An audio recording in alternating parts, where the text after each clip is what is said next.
But I think there's plenty of kids out there that need parents, bro, already. I think I kind of have a passion towards adopting kids. There's too many kids out there that need parents. The Luke Belmar alpha male saga is wild. He flaunts money, preaches hustle, but the internet's calling his whole persona a carefully crafted illusion. According to Luke's carefully crafted narrative, he came to America from Argentina at just 16 years old with nothing but $200 in his pocket. Started in a small village in Argentina. At the age of 16, I was fortunate enough to have the ability to come to the United States with $200. He claims he worked menial jobs, pressure washing basketball courts, cleaning toilets, and flipping wings at Buffalo Wild Wings before discovering the path to wealth. I sat where the flight attendants sit, and I was like at the age of 16 with $200 in my suitcase that my parents gave me. I went to America and started working, Luke frequently recounts in interviews. He never misses an opportunity to remind people of his humble beginnings, but here's where things get interesting. There are serious questions about whether this story is even true. According to some sources, Luke's real name might actually be Lucas Emmanuel Urruti, and evidence suggests he may have had family already living in the US when he arrived. His brother Nate reportedly had a failed acting and modeling career in America that Luke has apparently tried to scrub from the internet. Wait, it gets weirder.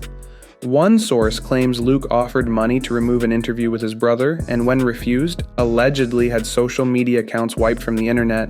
Not exactly the behavior of someone with nothing to hide, is it? How did Luke make his millions? By his own admission, it was through drop shipping and an incredibly lucky crypto investment.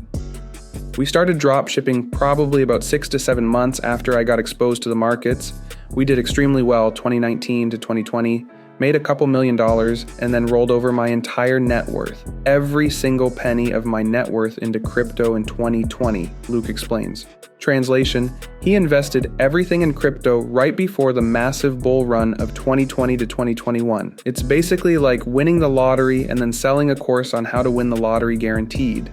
But Luke doesn't present it as luck. Instead, he portrays himself as a business mastermind who calculated everything perfectly.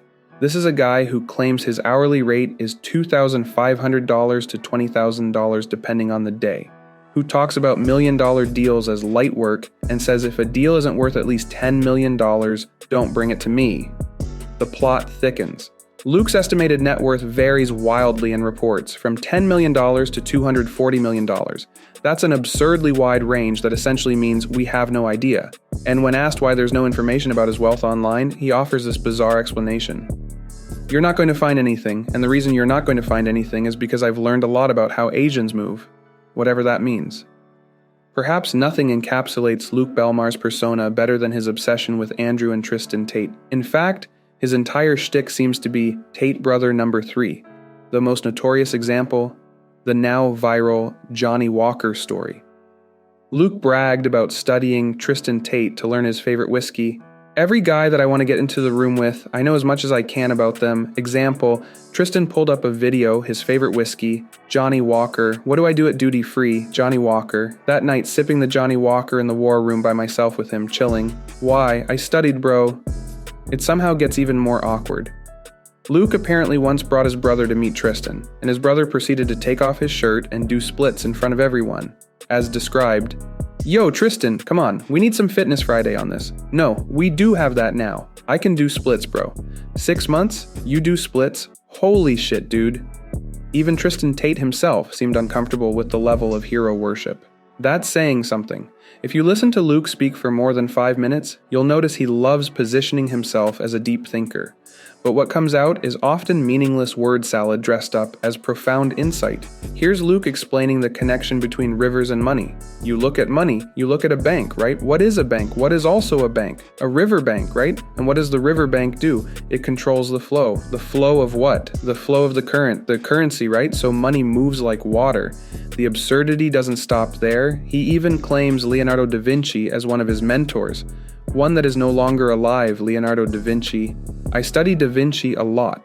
Da Vinci has this incredible quote. He says, "To develop a complete mind, study the science of art, study the art of science." He then proceeds to completely fumble the explanation of what this means. Like most of these influencers, Luke has a community called Capital Club, which has reportedly charged up to $15,000 for membership.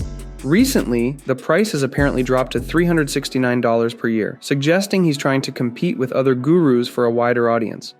According to critics, Capital Club operates like a multi-level marketing scheme with an ambassador program similar to Andrew Tate's The Real World. The mask slipped, revealing someone who gets deeply uncomfortable when questioned about the details of his claims. This is typical of grifters. They want you to accept their narrative without questioning it, and they get defensive when you don't. Luke is part of a growing trend of alpha male influencers who sell a fantasy of wealth, success, and hypermasculinity to young men looking for direction. They combine outrageous wealth displays with pseudo-philosophical babbling and promises that you too can achieve their lifestyle if you just follow their system, which conveniently you have to pay for. What makes Luke particularly interesting in this ecosystem is how derivative he is. He's not even the original, he's copying the Tate brothers, who themselves were following a well-established guru playbook. He's a copy of a copy, right down to the mannerisms and catchphrases. In one particularly ironic moment, Luke said, "I looked at the kings of China, the emperors, all these things. What did they wear? The most expensive silk. And they ate the best food. If I want to be a king, I have to dress like a king, I have to eat like a king, I have to study like a king." What's wild is how transparently performative this whole act has become. Luke Belmar doesn't just represent the alpha male trend, he's a walking advertisement for the recycled masculinity playbook. The designer clothes, the flashy watches, the luxury cars, it's all part of a curated image meant to sell aspiration as authenticity. But beneath that polished exterior, there's nothing original. His ideology is a remix of the same tired tropes: dominance, discipline, and divine success, all funneled through a paid course or mentorship group. And young men, especially those feeling lost or undervalued, become the perfect targets.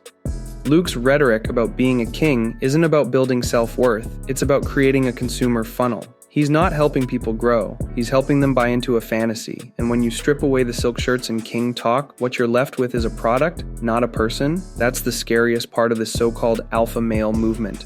So why do people follow guys like Luke Belmar? In an era of economic uncertainty, rising costs of living, and diminishing traditional career paths, many young men are looking for alternative routes to success. They're vulnerable to anyone offering a shortcut, especially when that person seems to be living the life they dream of. Add in the crisis of masculinity many young men feel in a changing world, and you have the perfect storm for alpha male gurus to thrive. They offer not just financial success, but an identity, a way to be in the world that feels powerful and in control. The tragedy is that most of what they're selling is smoke and mirrors. Luke Belmar didn't get rich through some secret business knowledge. By his own admission, he got lucky with crypto. His wisdom consists mostly of empty aphorisms and strained analogies. And his lifestyle, while flashy on social media, may not be what it appears. The real question isn't whether Luke Belmar is fake. The evidence points strongly to yes. The real question is what his popularity says about our culture and what young men are searching for today. In the meantime, Luke will continue providing us with unintentionally hilarious content as he tries to convince the world he's the ultimate alpha male business genius. So what are your thoughts on this? Let us know in the comments below. And don't forget to like and subscribe for more such content.